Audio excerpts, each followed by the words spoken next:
As you might have seen from my last video, I went down to RKM training to work with Icy Mike and Sensei Seth. We sparred, we shot videos, we watched UFC 264, I asked Mike to sign a Kubotan, and he tased me a bunch of times.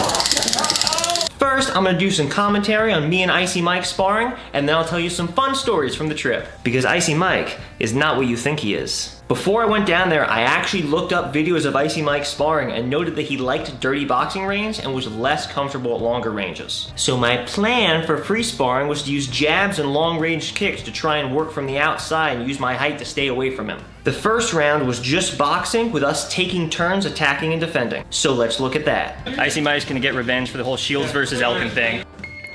All right, so here we go. We touch gloves.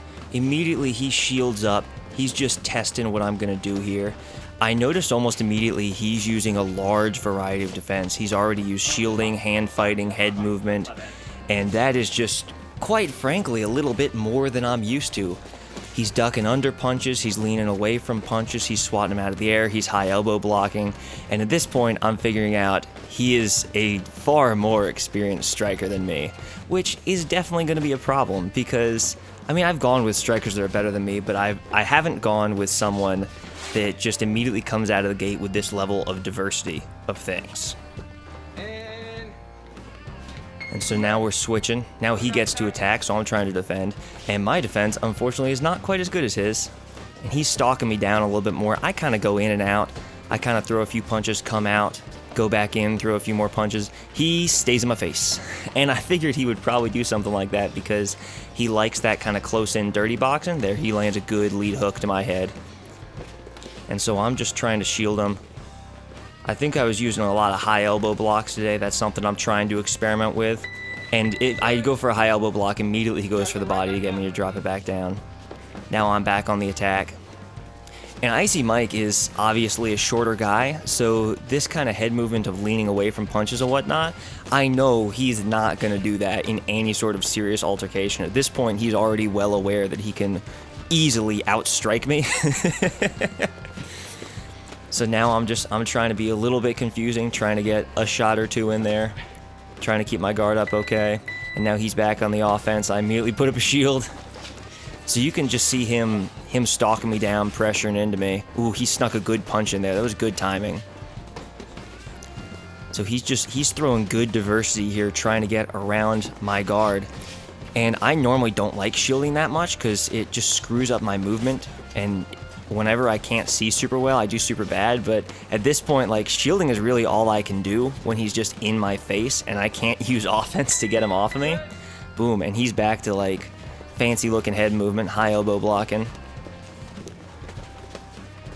And just he was holding his right hand in front of his face and blocking both sides, and I thought that would be easier to get around, but it was not. He was able to move it just fast enough to keep himself safe. Boom. So he's giving me tons of different looks. High guards, high elbow blocking, putting his hands down, and he's just trying to confuzzle me. And it's not like I'm not getting anxiety. I'm usually pretty chill while fighting, but I am being absolutely bamboozled as to how to get around it. And he's just chasing me into the heavy bags now.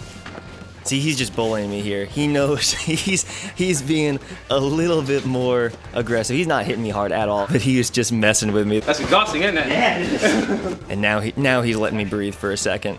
Now he's going a little bit easier. So that teaches us that offense is better. Yes, it is. I know that lesson. Time! Alright, so this next one is we're throwing one combo that ends in a kick, and then the other person throws a combo that ends in a kick. Go! 2 minutes. So remember, my plan was to, in free sparring, kind of exist on the outside and use kicks at range. And it was in these little exchanges where I pretty quickly figured out, he's going to outkick me too. And so as he starts throwing these kicks that are just more crisp and well-timed than mine, they're not fancy kicks, he's using pretty basic kicks, he's just visibly better at them. And once I figured that out, I realized there's really no striking range at which I'm going to win. And that was good. He cleared my guard down with his right hand and then threw a head kick. So he's definitely done that combo before. So once I figured out there's really no range that I'm going to beat him at striking, it was just kind of, don't get beat up. Boom. Comes in with that long-range rear uppercut. That was a fun little move.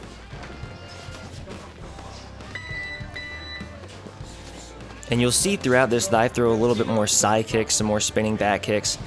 I'm a little bit fancier with the kicks. He's mainly just throwing around kicks, the occasional front kick like that. But he's just better at them, and he's got much better combos worked into his muscle memory that I don't really have. And the problem is my fancy kicks, which could be used to keep him at range, like side kick and spinning back kick, they're good for warding people off to just switch kick right there. But my fancy kicks, I have not worked them into combos. I use them individually. So it's hard to throw a side kick and threaten him with hands at the same time.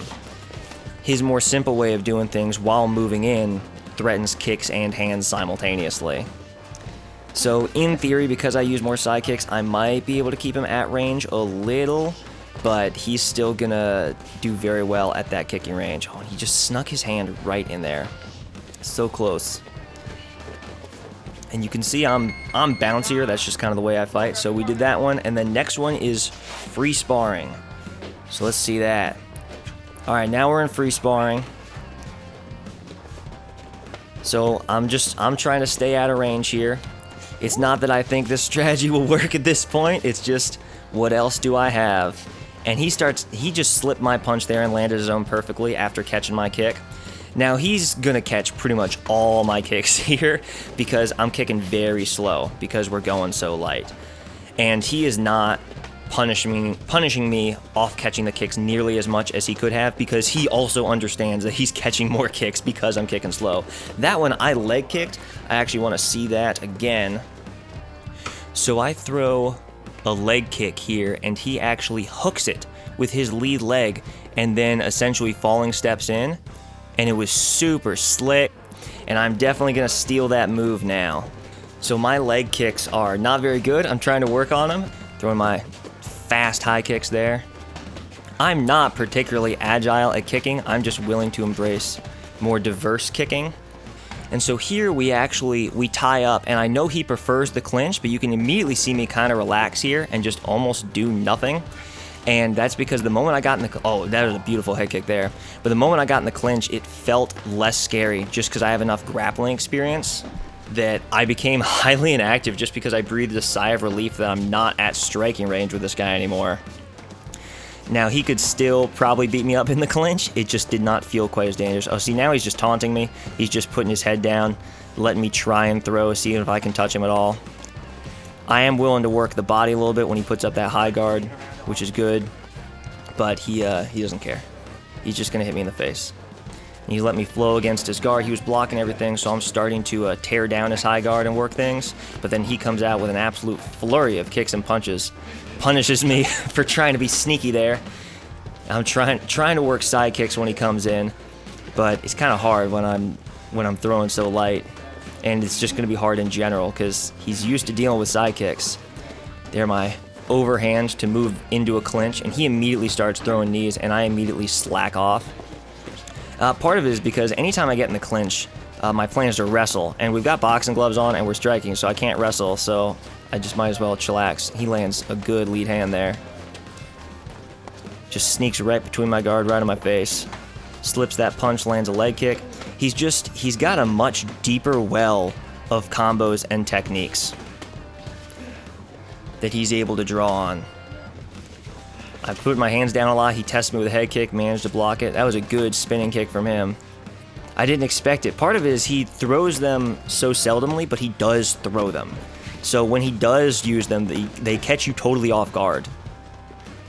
So he's taking a southpaw position just to practice. I know he's not normally a southpaw. Normally, I actually do fairly well against southpaws, but he is just better than me. So you don't see me doing well when he takes southpaw stance. Even though he's going to be worse in southpaw position, I am not good enough against southpaw position to overcome it. Icy Mike pretends to be a guy that knows some striking and can handle an average person. What he doesn't tell you is that he's a very good striker. The difference between him and a high-level kickboxer is he's older and gets injured all the time. If you watch Icy Mike spar and think, he's short, I can probably beat him up, trust me, you can't. So Icy Mike kicked my butt in striking, but I can still out-grapple him. He's a way better striker than I am a grappler, but just let me have whatever dignity I can salvage here. So Mike is secretly a very nice guy, but it's a weirdly aggressive kind of niceness. He's exactly as yelly and insane as he is on camera. He's just also nice at the same time. Sensei Seth is also exactly the same lovable goof on and off camera, and he makes just as many puns off camera. There is no off button on that. I checked. I also realized there might be something wrong with me. We were watching the UFC fight, and when we saw the slow motion replay of Conor McGregor's ankle snapping in half, there were 6 or 7 ohs and 1